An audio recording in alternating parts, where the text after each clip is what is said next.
तो गिरिजा शंकर जी और व्यापक दृष्टि दे रहे हैं। वो कह रहे हैं केवल भाजपा का एजेंडा पूरा नहीं हो रहा है, इन कदमों के माध्यम से राष्ट्रीय स्वयंसेवक संघ का जो दृष्टिकोण है वो भी जमीनी स्तर पर ज्यादा बेहतर तरीके से क्रियान्वित हो रहा है। एक वृहद हिंदू समाज को संगठित करने की जिस योजना पर संघ वर्षों से काम करता चला आ रहा है, ये फैसले कहीं ना कहीं उस कोशिशों को भी मजबूत कर रहे हैं। मैं डॉक्टर अजय उपाध्याय आपके पास इस विचार के साथ आना चाहता हूं कि एक तरफ भाजपा है जो हर कदम आने वाले समय को देखकर उठाती है, और एक भारतीय राष्ट्रीय कांग्रेस है। ऐसे महत्वपूर्ण मसले पर नेतृत्व दे पाने में आप नाकाम रहे, विपक्ष का इस नाकामी को लेकर क्या कहेंगे? एक भारतीय जनता पार्टी है, उसने प्रत्याशी चुना कहां से? आदिवासी वर्ग से महिला देनी थी।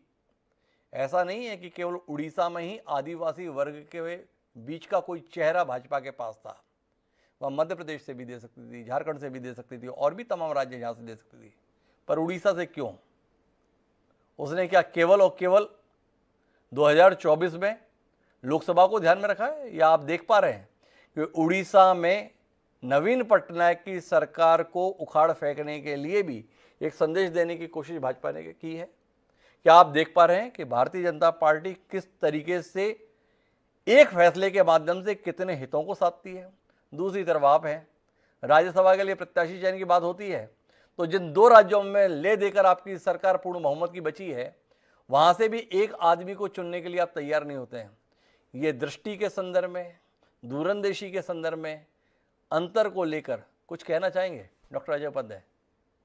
डॉक्टर साहब, 2-3 प्रश्न आए हैं, लेकिन पहले मैं गिरिजा शंकर वाजपेयी जी वरिष्ठ सम्मानित पत्रकार हैं और मैं बड़ा रियल में व्यक्तिगत सम्मान उनका करता हूं। मुलाकात बेशक नहीं हुई, लेकिन उनके विश्लेषण को मैं लगातार सुनने का मौका मिलता है आप लोगों के माध्यम से। उनकी कई चीजों से मैं सहमत होते हुए भी कुछ बातों से असहमत होना चाहता हूं, जो प्रजातांत्रिक तरीके हैं।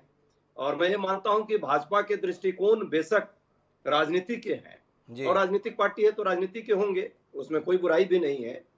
लेकिन राजनीति के साथ जो सिर्फ और सिर्फ वोट की राजनीति है, मुझे लगता है उससे व्यापकता के साथ उसको देखने की जरूरत है कि हम सिर्फ वोट की राजनीति कर रहे हैं या उस वर्ग को सच में इंपावर करना चाहते हैं।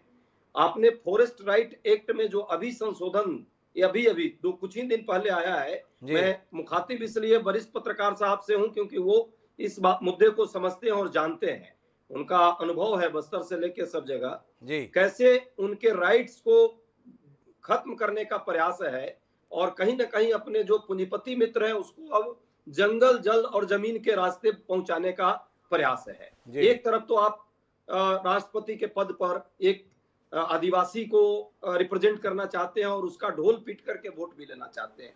मैं माफी के साथ आपको रोकूंगा डॉक्टर अजय उपाध्याय जी, जब आपने बताया कि देखिए फॉरेस्ट के संदर्भ में कैसा अभी किया गया है।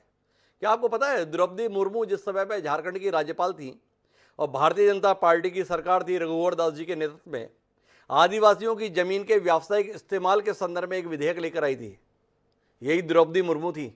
भाजपा की सरकार होते हुए, भाजपा का मुख्यमंत्री होते हुए उन्होंने उस विधेयक को मंजूरी देने से इनकार कर दिया था। क्या कहेंगे ऐसी महिला के विरोध के संदर्भ में?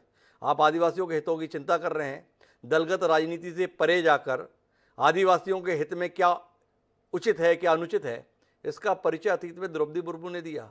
भूल जाएंगे लोग? मुझे लगता है कि आने वाले भविष्य में यदि वो राष्ट्रपति बनती है और जिन मंशा और उद्देश्य से भाजपा ने उनको रखा है, संवैधानिक संरचनाओं के अंतर्गत बहुत सारे ऐसे कानून आएंगे जो आदिवासियों के हित में होंगे, और उस पर मुझे लगता है कि वो यदि आगे स्टैंड करेंगी तो जरूर मैं समय पर धन्यवाद उनको दूंगा। अभी की परिस्थिति अलग थी वहां के राजनीति में जो आपने बात रखी है। मैं साथ में पूर्व मंत्री प्रेम प्रकाश पांडे जी हैं, वरिष्ठ हैं, एज में भी, अनुभव में भी, उनका भी बड़ा सम्मान है मुझे, और मैं उनसे भी चर्चा के दरमियान जो उन्होंने बात रखी है, उन्होंने कुछ सच्चाई व्यक्त करने का प्रयास किया है, लेकिन मैं आग्रह उनसे